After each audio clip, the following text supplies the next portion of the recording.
के अंदर bike rally जो निकाली है उसका क्या उद्देश्य है और आप जिस संगठन के साथ काम कर रहे हैं आपका उस पर क्या पद है और आप अभी रोहतक की बात मुहिम की बात कर रहे थे उसमें आप पलवल से भी कितने लोग जाएंगे इसके लिए आप जानकारी दें। धन्यवाद।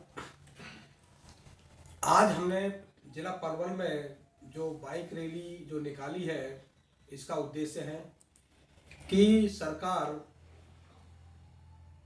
ओबीसी के लोगों को केवल राजनीतिक रूप से और दंगा फसाद के लिए इनको इस्तेमाल कर रही है और जो संविधान में जो इनके जो अधिकार हैं उनको दे रही है।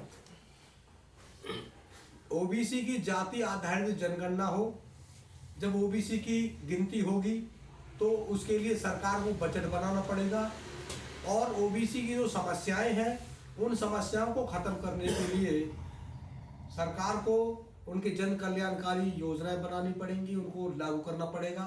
लेकिन सरकार ओबीसी की जाति आधारित जनगणना ना करने का हल्फनामा सुप्रीम कोर्ट में दे चुकी है, जो कि वर्तमान मोदी सरकार ओबीसी के विरोध में काम कर रही है। तो इसलिए मुहिम में रोहतक से जो आगे पड़ता है उसमें 11 अप्रैल को 2023 को एक बहुत बड़ा एक क्रांति की जा रही है, सूतराज क्रांति की जा रही है। तो उसके लिए लोगों को ये निमंत्रण देना था और सरकार को भी ये चेतावनी देनी थी कि यदि तुम हमारे बहुजन समाज की अनदेखी करोगे तो हम रोड पर उतरकर तुम्हारी गलत नीतियों का पर्दाफाश करेंगे और समाज में एक जागरूकता लाएंगे जिससे कि उनको अधिकार मिल सके। ये 2 अप्रैल का ही दिन क्यों चुना आज ने आप बाइक रैली के लिए? 2 अप्रैल का दिन भारतीय इतिहास में कोई आम दिन नहीं है, यह क्रांति दिवस के रूप में ये मनाया जाता है।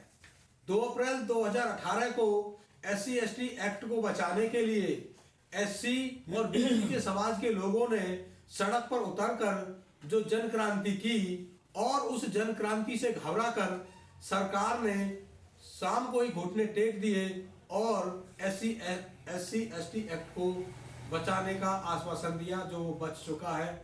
और इस क्रांति में हमारे 13 साथी भी शहीद हो गए थे।